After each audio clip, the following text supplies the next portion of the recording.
Hey man, what country am I from? He doesn't speak proper English. Okay. Did you say blinding?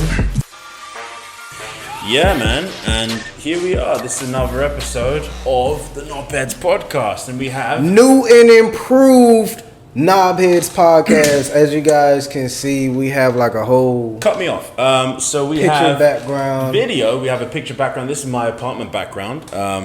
This is where I live, and we now have video.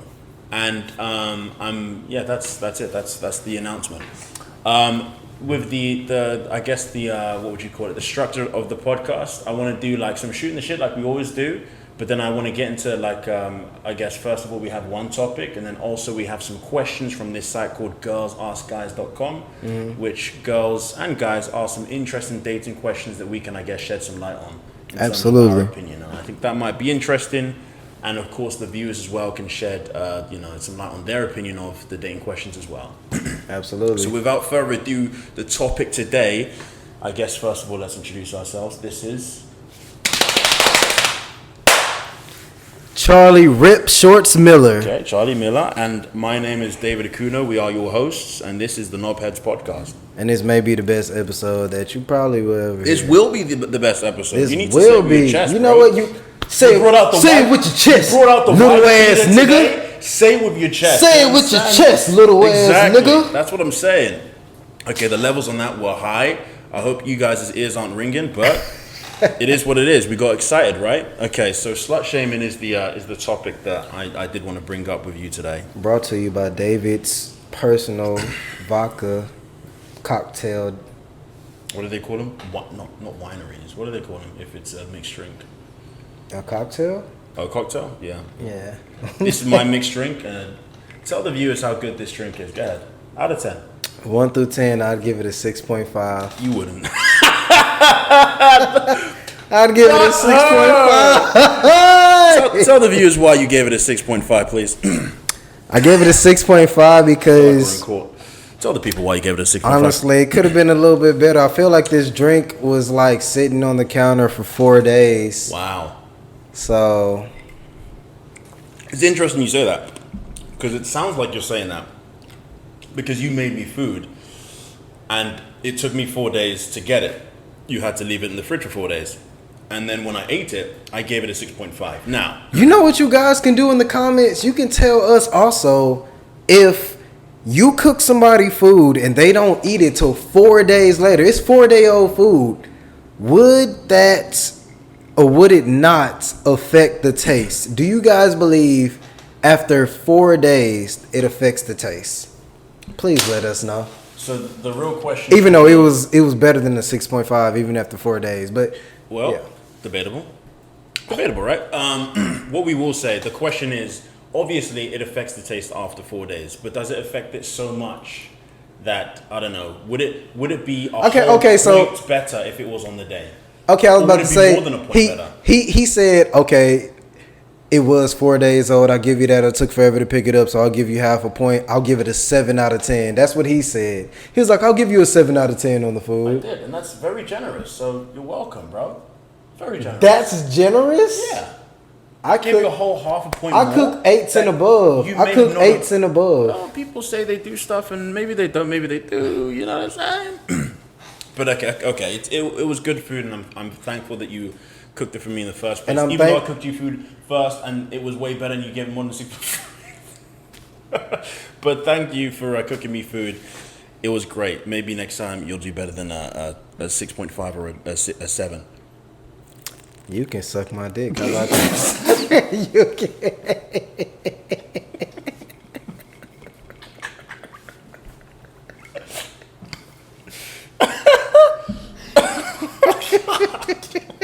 All right. So anyway, the topic. Are you ready?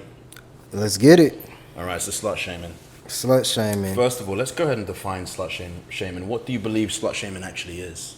Honestly, I feel like slut shaming is when you are talking about someone's sexual activity in a negative manner. Like, because I feel like people shouldn't slut shame, period. So when you talk about somebody's sexual activity in a negative manner, you're slut shaming.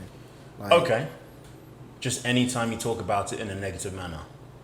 Yeah, because being a slut to me is subjective. Like certain people have different like standards when it comes to, oh, this is a slut. Oh no, this is a slut. Da da da and all that. So I feel like when you're being judgmental of somebody's sexual activity, just because it's different from yours, doesn't necessarily mean that that person is a slut. So, but there is a definition of a slut. Do you think? I think everybody has their own. Like my definition of a slut is somebody who is extremely promiscuous and doesn't really have a care or afterthought of their sexual activity afterwards. So they just don't think about it after they've done it. They don't think about it afterwards. They don't think about it during too much either. Like they're just extremely promiscuous and have no regard for any after effects. Yeah, I agree. My definition is something like someone who either indulges in or overindulges, I would say, in sexual activity, or someone who just is very active in sex to the point that they are being careless with either people's emotions or people's health. So I think we can kind of find common ground on that. Yeah, we can find common ground on that. Okay, so sluts do exist then. And that's but you know what's crazy though? So there's this whole thing where people will call a girl over or call a guy over and stuff and all that, and it's like, oh, come over so I can slut you out, or I wanna slut this person out and stuff. And yeah, we they'll say it in a manner like that, but they don't obviously, well at least half the time, don't mean like actually slutting them out, but they mean it like, oh, I want to do really nasty things with you. Like, yeah, I don't want you to get passed around from person to person. At least half the time, that's what they mean. Yeah. But they mean like, no, come over. Oh no, like when you get to wherever you're coming to, like I want to do really nasty things with you that, quote unquote, a slut would do. Yeah, I think that's just it's using a superlative because it's fun to like play with extreme ideas that aren't. You say superlative? It's superlative. I'm from England. What language are you speaking again? Can you say it into the mic? American. Okay. So I think people are just being extreme in their language. Like, you know, when you kind of try and get a girl kind of raced up and you say something like, I'm going to fuck the shit out of you, you're not going to fuck them so hard that shit's for real going to fall out, right? It's just, it's a superlative. It's Can you imagine that? Can you imagine fucking a girl till shit comes out of her? You know what? I'm 100% sure it's happened at least once. I'm pretty sure it's happened, well, not with you. Several times, actually. I'm pretty sure it's happened in history. Yeah. I would hope it didn't happen with you. It's never happened to me. It would happen more if you go into the other hole, but yeah. I'm sure it's happened. To where she's just feeling so much pleasure, she just releases all bodily functions. Releases all things. Ah! Yeah, exactly. Instant mood killer. I'm sorry. Instant. You shit on my bed. Yeah. We're done. We're done. Next question. Honestly. You shitty ass. Get your shitty ass out my fucking house. Honestly. That's no good. That's no good. But yeah, I think it's just using extreme language to make things more to make things seem more nasty in the bedroom. That's right. But we do agree on the definition of slut. It's someone who's being sort of sexually immoral. So then, therefore, is slut shaming a bad thing, or is it something that we are just misdirecting at the wrong people? I think that slut shaming is a bad thing because, like I said, it's something that is subjective all around. It's subjective all around. I mean, there are plenty of people who feel like there is no such thing as a hoe. But those people are crazy. Those people are wrong. And that's your opinion. But those people are wrong, right? And that's your opinion. There are certain people who be like, there is no such thing as hoeing too much or a hoe or this, that, and other, or you don't have to have too many sexual partners, this, that, and other. Like, your sexual liberation is your sexual liberation. It's your sexual journey. Like, what I may consider normal, like, oh, okay, this woman had 10 sexual partners in her life, you may consider, oh, nah, that's a lot. Like that could be a slut. Like that's why I said it's super subjective. It's super It subjective. is, but I think we can agree on a point where it becomes harmful to the person and the people that they're maybe sleeping with, right? If they're doing things like you said, which are careless to their health and the other person's health, which is putting them maybe at risk in terms of STIs or pregnancy, unwanted pregnancy, then that's careless and that could be harmful. And I think in that degree, we can agree that being that sexually promiscuous or flippant or liberated, whatever you want to call it, is a bad thing. Yes. It's irresponsible. It's irresponsible, but at the same time, unless there is rape involved, it's the responsibility of everybody involved to take accountability of their own. Like, Yeah, it's a good thing to take accountability. Exactly. Like, But it doesn't if mean there you was a can't be an woman out asshole. here who was sleeping with everybody around town and she came to me and said, Charlie, I want to sleep with you. Yeah. If she's not going to rape me or something, like, I'm a grown man. Like, that's my own personal decision to want to sleep with her or not. Like, I have to take accountability for myself. Yeah. Whether That's true. Exactly. So But we can still say it's a bad thing to be too promiscuous sexually to the fact or to the point that you're most likely hurting people mentally and health wise. right, but Because exactly. let's But flip you the said roles. but you said health wise. You said health wise and stuff, and that's why I'm saying like that's where my accountability comes in because it's like I can choose not to engage with this person, or I can choose to wrap up. I can choose this, that, another, Like True. they can be however they want to be. Yeah. Like, but if we're being completely, at least in my opinion, if we're being completely honest, like to a certain degree, like it's on me for my sexual health. Let's get specific. Let's bring it down and talk a real example.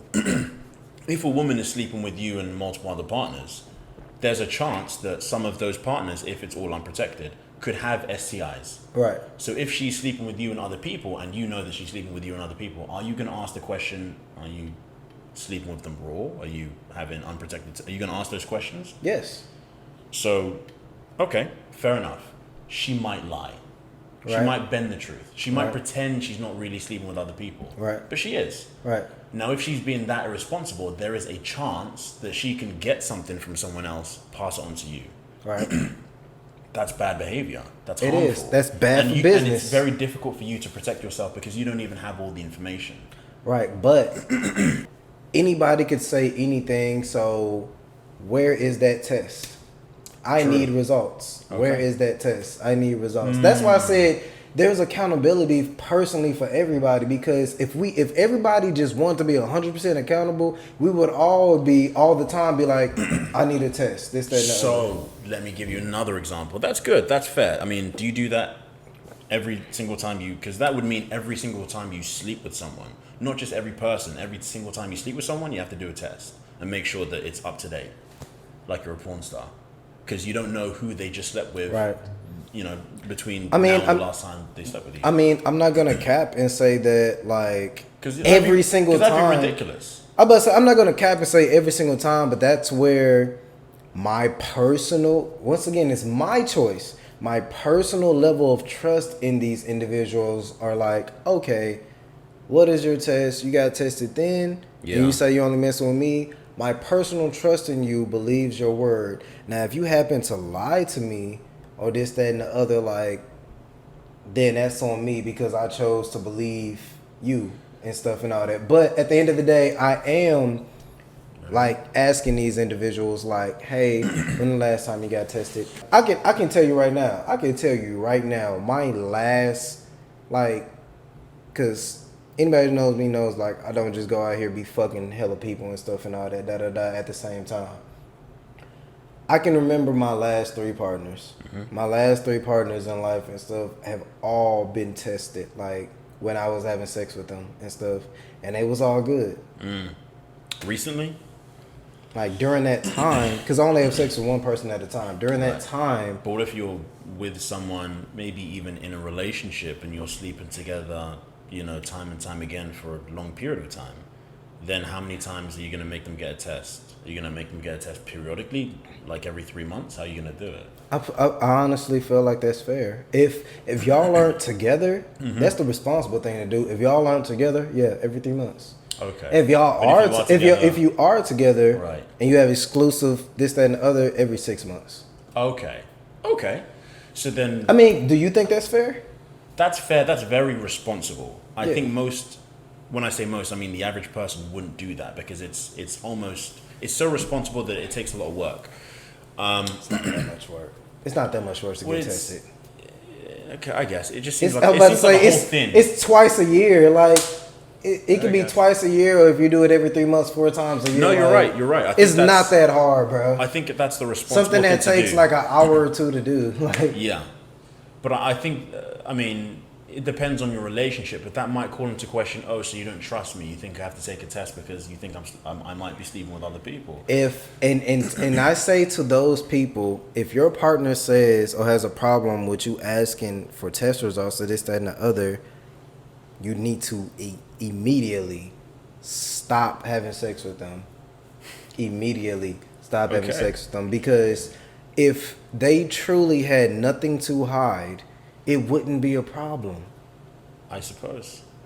If they truly, how would you feel if, let's say you did ask a girl, be like, oh, like, I want, just to be sure, I want us to get tested, you know, because I like raw sex, and all that, so I want us to get tested. And let's say she hit you with the, you don't trust me when I say I don't have nothing? No. What I'm talking about is if you're together and you've already been tested when you first started sleeping with each other, and then maybe 6 months or a year down the line, you want her to get another test. She's like, you don't trust me that I've only been with you? You think I've been sleeping around? I mean, I feel like that's just being sexually responsible. Maybe the public and society has been a little too lax and stepped away from sexual responsibility. Yeah, hence, that's why sometimes people get STIs from cheating and stuff, and this, that, and other. And sometimes, fucked up enough, that's how they found out their partner was cheating. Good. Okay, so let me produce a situation, and you can tell me if this person's a slut. A person gets in a relationship. The other person in the relationship has them get tested. In a second. Has them... Oh, yeah, please. Go ahead. I'm listening. So has them get tested, and they employ the every 6 months let's get tested rule. Okay, so they do get tested every 6 months. Now, the person who's in the relationship and getting tested every 6 months steps out of the relationship, sleeps with another person or two, and catches something. And before the 6 month period it expires, they give it to their partner. And the next time they get tested, they both have, let's say, chlamydia or maybe something even more serious. Right. Would you say that's slutty behavior on behalf of the person who stepped out of the relationship? Absolutely. They made a exclusive commitment to each other, and they stepped out. Period. That's slutty behavior. Like, so we can define that as a slutty behavior. Now, is it okay to slut shame that kind of person?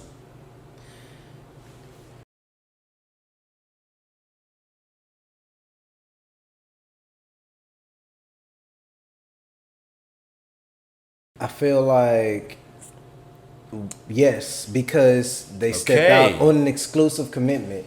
Right. It wouldn't be necessarily the fact that, oh, you had sex with this person and then a week later or whatever, a month later had sex with that person. Yeah. That's not necessarily the part of shaming that we're doing. I'm shaming them on, no, you stepped out on a commitment. Breaking trust. Exactly. You stepped out on a commitment. You lied about something. Okay. So when that's on the line, you're okay with slut shaming. You think it's an okay thing to do.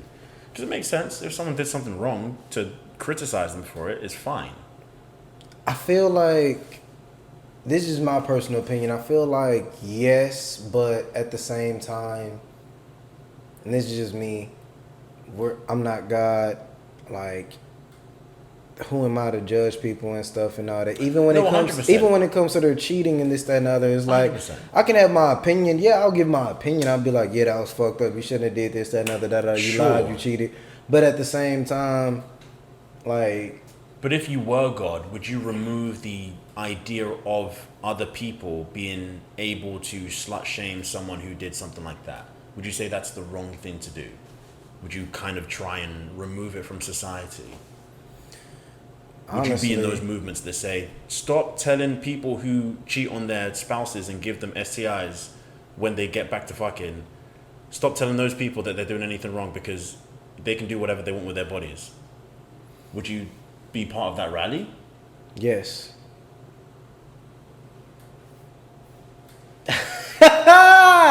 Zoom in on my Those without sin cast the first stone. I mean, like, we all make mistakes and stuff, because at the end of the day, like, if I was to say, like, no, we should still be able to do that, I'm basically saying that, yeah, like, you should still, it's like I just said, like, I'm basically saying, like, hey, even though I know I'm imperfect, even though I know I got my mistakes in relationships, this, that, and the other, I still have the right to pass judgment upon this person for their exact mistake. Pass judgment. If I'm getting fat, I want you to tell me, hey, David, you look fucking chubby. Take it off. Do you know what I mean? If I'm smelling musty, tell me something. Don't just allow me to be imperfect. Tell me that I'm fucking imperfect. If I'm being a slut, be like, yeah, being a bit slutty. You don't have to make me feel like I have to kill myself. But these are subjective things that you're saying, like... Smelling bad is subjective? Getting chubby is subjective. I mean, getting fat isn't that subjective. Like, if you gain 30 pounds right now, I personally know people who will be like, David looks fine. Sure. Versus other people who will be like, nah, David, you got a gut now. You tripping, like... Chubby McChubster, like, go fucking run them burgers off. And if I'm being honest, I want more of those people in my life, because I want a certain physique for myself. Right. And that's you. So I think it's fine for those people to exist. And if you don't like what they're saying, just gravitate away from them. But if you do, gravitate towards them. I think it's fine to call people out for their bullshit. You control those people in your life. Sure. But it doesn't mean that anybody has the right to just come up to you and say those things. Sure, yeah. And maybe that's not what I'm trying to advocate for. I'm just trying to advocate for the idea that it's okay to say that someone who... It's okay to pass some sort of criticizing judgment about someone's promiscuity or about someone's overindulgence in sexual activity. Especially when it's... Well, not especially... pretty much exclusively when it's harmful either to themselves or the people around them from a mental standpoint or from a health standpoint. That's where I'm at. Speaking of mental, I just want to take a second to talk about mental health real quick. I want to take 1 minute to talk about mental health. Are you sad? Do you sometimes eat and think, man, I'm sad? Do you think to yourself sometimes, I want to be less sad? Well, for $19.99. Alright, so we don't have any sponsorships, obviously, but I do have, I suppose, advice that you can feel free to take. Take a moment to think of something that someone could possibly do for you that would actually make you feel better, and do that thing for someone you care about. It's a bit cheesy, isn't it? But it works. Alright, back to the episode. Alright, so let's jump into the final segment, which is us answering questions that we found on some website. On some... I like it. On some website. Yeah, just some website. It's called Girls Ask Guys. Alright, so a couple of questions I found. The first question, am I insecure or is this disrespectful? I think this one's interesting. Okay, so my boyfriend of 8 years likes girls' bikini and ass pictures on Instagram. I ask him why he does it and he gives me different answers. I'm not sure if I'm not sexy enough for him or not, or no matter what I do this. Okay, so foreign. I'm not sure if I'm not sexy enough for him or no matter what I do, this is something men will continue to doing. I'm not sure if I'm not sexy enough for him, but is this something that men will just continue doing? Am I being insecure or is this technically normal for this day and age? What do you think? I mean, it's Instagram. People post pictures to get likes. Like, And then at the end of the day, there's nothing wrong with finding somebody attractive or finding that they look good. Like, it doesn't mean that they're going to cheat upon you. Now, if you see constant behavior and attention being shown that's not being shown to you, that may be a concern. Like, if I'm constantly liking and commenting upon a specific person or upon multiple people, I'm saying like, damn, that ass look fat, or damn, you look smoking hot, da da da, and all that. But I'm never saying that to my partner. Then yeah, that may be a red flag or that may be a concern. But if I'm expressing to my partner that they look good, but then also up on Instagram, literally only liking and commenting like fire, like yeah, like that's what's up, da da da, and all that, I see no problem with it, because at the end of the day, this is a literal social media platform that's supposed to have likes and comments on it. That's a good answer. That was very well articulated. I mostly agree. Like you said, if your person, I guess, is not directing the energy to you as well, then that's maybe when it's a problem. Yeah. I think I heard something, which is something to the effect of, if you feel secure in your relationship, then these things don't bother you because you know that the other person wants you. So if you do feel secure, it's typically not a problem. If it still is a problem after that, then it's something that you should share with your partner, I think. And I really think it's something very small. Like, you don't have to like the picture. So if your partner actually brings to you that this is bothering them, I think that the other partner should go ahead and just stop doing it. Because it's not a big thing to, like, why? It's not that big of a... You're to right. stop liking a picture you're absolutely actually to relieve your thumb of some work. You're absolutely You can still look at right. them, but stop liking it. You're absolutely right. But then somebody could also argue, if I'm playing devil's advocate right here, Please. Somebody could also argue like, okay, it's that small that I'm just liking a picture. Like, why does it bother you that much? There's an emotional effect here, which is, I mean, you can't really control your emotional reactivity to a certain extent, right? You can only really control what you do afterwards. But if it is bothering somebody, they didn't choose for it to bother them, it just does bother them. So if your partner expresses to you, this bothers me, physically it's not very much to stop doing.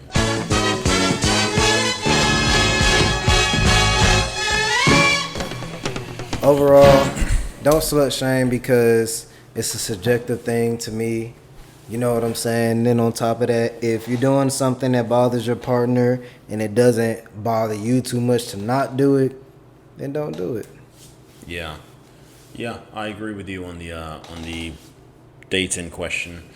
The slut shaming thing, I think we can all agree that there is a point of being so slutty that it's harmful, like we said, to yourself and other people. And to that point, it's fine, I think, to be critical of behavior that's that way, because we need to be critical of bad behavior, and that's how it changes. But that's just what I think. That's what you think. Please let us know in the comments below what you think. We would love to hear your opinion. We have been the Knobheads. Thank you for watching. Peace out. Peace. Stars, I'm a fool for your love.